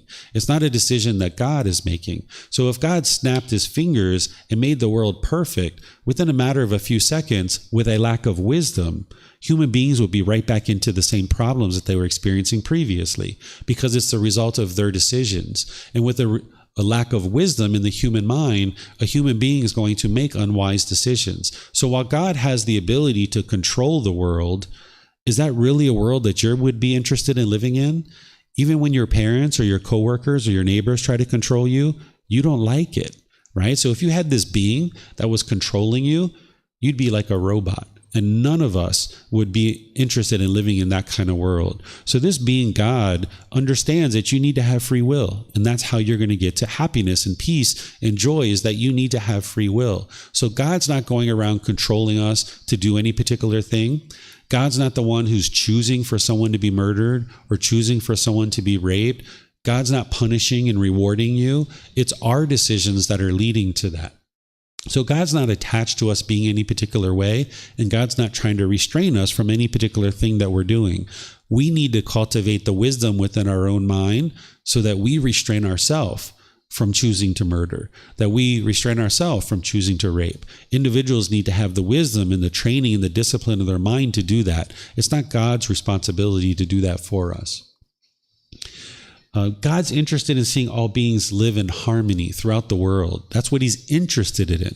But he doesn't want it. He doesn't crave it. He doesn't long. He doesn't expect it, because he understands that each one of us need to make our own decisions. So this is what God's interested in, but he understands that it's up to us to be able to do that for our own life. So these are some things that you can use to be able to understand God. And now what I'll share is the last thing is, if you have no interest in a relationship with God, that's completely fine. You can still get to enlightenment. I can help students be able to get to this peace and joyful mental state, either with a relationship with God or without a relationship with God. And you might need to ask more questions to be able to understand God a bit more, depending on what you've learned in previous environments. But if you're going to choose to not have a relationship with God, it's important to understand to know how to do this. And what I share with you is that you're going to need to have loving kindness and compassion for all beings in the world. The Buddha teaches this, that you need to have this active goodwill, this genuine interest in seeing all beings be well.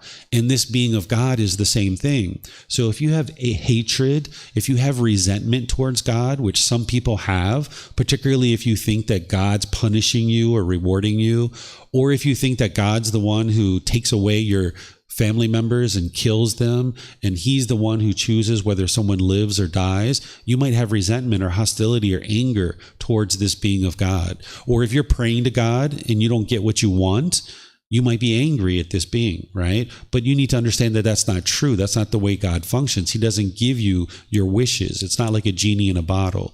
So if you get what you want, you'll get those pleasant feelings. If you don't get what you want, you'll get those painful feelings, and you might have this anger and hatred towards God. So you're going to need to eliminate that from your mind, because if you have anger and hatred in your mind for any being whatsoever, your mind isn't liberated from the anger, and it's not going to be compartmentalized. You're not going to be able to keep it in one particular area. This anger, you can't keep it bottled up, and you're only going to hate God, and you're going to love everyone else in the world, because that anger is going to come up when you're interacting with your mom or your dad or your brothers or your sisters. You're going to need to completely eliminate the anger from your mind in order to be able to experience the peace and joy of the enlightened mind. So if you're not interested in having a relationship with God, that's completely fine. You don't need to have a relationship with God. Just like you don't need to have a relationship with your neighbor. You might live in a neighborhood or a village, and you don't talk to this particular neighbor for one reason or another. You don't hate them, but you don't necessarily talk to them either, right? So that's what you're going to need to get to, is where you get to this point that in this world, that if you have this hatred or anger or resentment towards God, that you dissolve that and you eliminate that. And there's certain tools and techniques that I've taught at different times, like loving kindness meditation and practicing loving kindness, that can help you get to this. So right now, if you have anger and hatred or resentment in your mind towards God, and you know how to do loving kindness meditation the way I taught you, you might decide to insert this being into your loving kindness meditation so that you can eliminate any kind of anger, hatred, and ill will towards this being. Because as long as you have any anger in your mind whatsoever for any being, even people that have been in your past that are already dead and you'll never see those beings ever again, if you have anger in your mind, it's not liberated. It's not free. By the time you get to enlightenment, you don't even have the slightest bit of dislike towards any being whatsoever. So if you choose not to have a relationship with God, that's completely fine. You'll be able to get to enlightenment without a relationship with God, but you're going to need to at least eliminate any hatred towards this being. So this is everything that I have to share with you guys on this topic. For now, what I'm going to do is just open up the questions. I will usually open up the questions as I'm teaching, but for this particular topic, I think it's better if I just teach it all the way through and then let you guys ask any and all questions that you like. So if you guys have questions here about anything I've shared or anything that you've learned in other places that you would like to talk about, I've got these microphones here that if you press the gray button, we'll be able to hear you here and they'll be able to hear you online as well. And then for those of you guys online, you can ask questions through Facebook, YouTube, or Zoom, or you can raise your hand electronically in Zoom and ask any questions that you like. So is there anybody that has any questions that you guys would like to ask?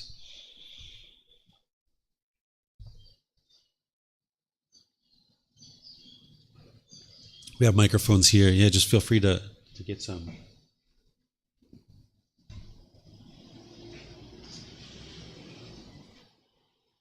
Hello. You were talking about a lot about eliminating feelings, like anger when it comes up. But it seems like suppressing feelings. I don't know what that means. Eliminate the feelings, because sometimes you have to act to do something with the feeling, I think. Okay, so you're not actually suppressing the feeling. Sometimes students think that when they first start learning, and you haven't learned all the other teachings that I share, you're not suppressing the feelings. What you're doing on this path to enlightenment is you're understanding the causes and conditions that lead to these feelings, and then you're eradicating those causes and conditions of what's causing these feelings to arise. Right now, if you haven't studied the teachings of the Buddha deeply, which it seems like you haven't, then you don't understand right now what the causes and conditions are that are producing these feelings. Once you understand what the causes and conditions are, which are essentially pollutions of the mind, but we can go in more detail with this. Once you understand what those causes and conditions are, and you apply the tools and techniques that the Buddha teaches, you can eradicate these pollutions out of the mind and purify the mind, getting to the point where those feelings never arise anymore. Right now, in the unenlightened state with a lack of wisdom, an individual might think that they're human and they're just always going to be angry. And this is kind of part of the human condition, or always be annoyed or disappointed or frustrated or bored. But when you understand what's causing these things and you apply the tools and techniques to eradicate these causes and conditions, you can get to the point where you've uprooted that, and those feelings will never arise. So nothing on the teachings of the Buddha is about suppressing the feelings. It's about removing the causes and conditions so that those feelings don't arise any longer. Because you don't need anger. You don't need fear. You don't need boredom and loneliness and sadness and stress and anxiety. When those feelings are coming up in the mind is shaken up. And now you're going to make unwise decisions because your mind is shaken up. Whereas if you can maintain your calmness and composure in any given situation, then you can access your wisdom. But with a shaken up mind, when the mind is discontent with any of those feelings, you won't be able to access your wisdom and make wise decisions, which oftentimes produces more unwholesome results. So when there's calmness in the mind can have mindfulness or awareness of mind. With mindfulness or awareness of mind, the mind can be concentrated and focused. And when the mind's concentrated and focused, you can access your wisdom. So calmness leads to mindfulness, leads to concentration, leads to wisdom. But in situations where your mind's uncalm, say, for example, you get a phone call that your mom's been in a horrible car accident and she's in the hospital. If your mind's uncalm and it gets all shaken up in that situation, this is what the unenlightened mind will experience. your mind doesn't have awareness of mind. You don't have concentration or focus and clarity. And now you can't access your wisdom. So you might grab your car keys. You might run across town, bolt across town in your car. You might get into a car accident yourself. At the very least, if you show up to the hospital, your mind's all shaken up. It's very difficult for you to talk to the doctors and the nurses, figure out what's going on so you can make wise decisions to actually help your mom. So as long as the mind is shaken up about anything, whether it's your boss or your coworkers or something that's going on in the world, like a war or something like this, if you allow your mind to be shaken up, which it will be shaken up when it has these pollutions and it's unenlightened, then you're going to naturally make unwise decisions that produces unwholesome results. But when you can train your mind to eradicate the causes and conditions that are causing the mind to be shaken up, then you can maintain your calmness and composure. You can access wisdom and make wise decisions in your life that's going to always produce wholesome results. By the time someone gets to enlightenment, they're not experiencing any unwholesome results in their life whatsoever. Everything that they're experiencing is wholesome. But it takes training to be able to get to that point. And as long as those discontent feelings are in there, you won't be able to get to that point.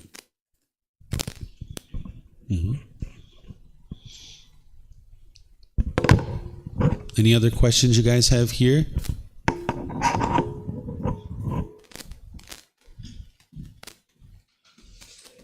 Okay, I'm not seeing any other questions. This is rare. Usually there's lots and lots of questions. I'm not seeing any questions online either. Okay.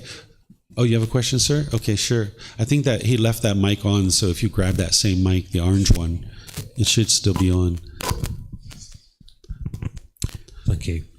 You used the analogy of not dipping your toe into a dirty bath in respect of if something is perceived as being causing you harm, you're trying to work through the teachings, but by moving yourself away from what could be seen as conflict, would that not then be perceived as being ignorant from the other person, and how do you then deal with that situation? Yeah, so by the time you train your mind to eradicate all these pollutions, you're not trying to be perceived in the world in any particular way. This is what the ego will do, that when you have certain arrogance and boastfulness, also something we call personal existence view, where the mind's clinging to your self-image and your self-identity, you'll want to be perceived in the world a certain way. And when somebody does something that you disagree with, you're going to want to maybe push out your chest perhaps and be, let me now argue with this person and convince them that they're wrong and I'm right. But when you dissolve your ego, you don't need to do that. You realize that you can just make wise decisions. And if somebody's choosing to be bitter and harsh and hostile or disrespectful, you can just choose to walk away from that. And it's not an indication of who you are as a person. It's just that you realize that it's unwise to argue. It's unwise to be hostile and bitter and harsh and hateful, because as long as you put that out, that's just going to keep coming back to you. So in situations where people are wanting to be argumentative and have all this conflict and bitterness, it's better to just walk away. You can't teach somebody. That's not your goal. Oftentimes what people think is that when somebody says something or does something that's unwise, it's my responsibility to now teach this person a lesson. And if you did that, there's 8 billion people in the world. You're going to be really busy teaching a lot of people things. And then this is also from the ego, right? Because the unenlightened mind thinks, I know what's best for this world. I know what other people should and shouldn't be doing. And when I see somebody doing something that I think that they shouldn't be doing, I'm going to step in and now tell that person what they should and shouldn't be doing. Or when you realize that, hold on a second, that's a whole lot of work because there's 8 billion people in the world and your mind doesn't necessarily have it all figured out yet. So why would you go around teaching other people to do things your way, so that now, rather than having conflict with other people, you can just be loving and kind and just love them as they are, realizing that you're going to disagree with their decisions sometimes, and that's okay. You can love the person, while disagreeing with their decisions. And you can get to that point, but if the mind has that ego and that arrogance and that in there, then it's not going to be willing to do that. When it sees something that it disagrees with, it's going to want to jump in there and tell that person how to do things. And now with that bitterness and hostility, you damage your relationships, and you can even get into all kinds of fights and injuries, and people even been murdered over these kinds of things. And you start to realize, like, wow, it's so unwise for me to do that. I can lay that burden down. I don't need to carry that burden of teaching everyone else in the world to do things my way. I just need to train my own mind. And if you train your own mind, you can get to this liberation and peace. But realizing, sure, other people are going to be making unwise decisions, but that's affecting them, not you. And you can get liberated from all of that. Mm-hmm. Thank you. Yeah, you're welcome. Okay, let me just check online one more time. All right, I'm not seeing any other questions online or here at the temple. So what I'll do then is just invite you guys to attend our future classes and courses and retreats if you'd like, either here at the temple or online. All the things that I do here at the temple, you're able to join online as you travel around the world. You know, we have people that are on Zoom now and YouTube and Facebook who are joining us. So whether you're here at the temple or you're traveling around the world, you can always join these various classes, courses, and retreats that we have. We have a schedule over here on our bulletin board. We also have it on our website in a calendar view and in a list view. You can see all the options. This particular topic of God isn't typically where someone would start learning the path to enlightenment, but some of you guys are coming in kind of towards the end of this program, and I realize you're probably traveling in Thailand, but these various courses and retreats that we have, they will help you to establish the foundational teachings of the Buddha, where you can learn what's causing these discontent feelings in your mind, and then you can actually eliminate them. So if you'd like to attend classes on Sunday, Wednesday, or Saturday, we have those here. And then sometimes we have various courses and retreats throughout the month and throughout the year that you can also attend. And then we have various books and audio books and videos and podcasts and things like this. That's all available to you at no cost, that you can learn and practice the path to enlightenment to help you. You can download the books for free. You can take them and go print them. Or if you like printed versions, we have them here. You basically reimburse us for our printing costs, or you can order them on Amazon if you have access to Amazon. And if there's anything that you would like help with, you can even get personal guidance. You can ask questions in class like this. You can post into our Facebook group. You can send me a private message, or you can schedule personal guidance where we either meet in person or we meet online one-on-one, because learning in a class like this is really great, but sometimes you have a specific challenge that you're working through, and you might need to sit down with a teacher and talk about that, where I won't tell you what you should or shouldn't do in your life. I'll just share with you the natural laws and the teachings of the Buddha that will then help you to then make your own decision. And whatever decision you make, that's your decision. I'm here to support you, encourage you. I love you as you are. No matter what decision you make in life, I will always have nothing but love and respect and gratitude and appreciation for you. So if you would like help, you're always welcome to reach out at any point. So thank you all for deciding to join for our class today. Next Sunday, we're going to be in chapter 19, which is titled The Difficult Human Existence, Sickness, Aging, and Death. This is where we're going to talk about the life story of the Buddha and what motivated him to actually get to enlightenment. And we're going to talk about these three things that are very challenging for human beings to experience, which is sickness, aging, and death, because oftentimes the mind experiences a lot of discontentedness during that time frame. So I'm going to be sharing with you the Buddha's life story, as well as teachings around sickness, aging, and death, to be able to help you deal with this so that you'll be able to process this in a peaceful and joyful way, where you won't feel all these discontent feelings based on sickness, aging, or death, because you don't need to experience painful feelings just because you're experiencing sickness, aging, and death. You can actually still be joyful. Even though you get to death, you can get to the point where you don't fear death and you don't have this painful experience because of death. That by the time you get to enlightenment, you won't fear death and you won't look at it in a negative way necessarily. So that's what we'll be talking about next Sunday. And then on Wednesday, I'm going to be sharing with you a guided breathing mindfulness meditation and opening up to any and all questions that you guys have related to the path to enlightenment. So if you guys would like to attend any of these classes, courses, or retreats, they're at 9 a.m. in the morning here at the temple and live streamed. And then 9 p.m., I do the same thing from home that I live stream from there as well. So no matter where you are in the world, the time zone that you're in, there should be a live class for you. So thank you again for joining for today's class. If there's anything you would like help with, just let me know. Perhaps I'll see you guys in a future class. See you next time. Sawadee krap. Sawadee krap. Sawadee krap.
Thank you again for watching. Enjoy your meditation. Look forward to seeing you online and answering any questions that you might have. Thank you so much.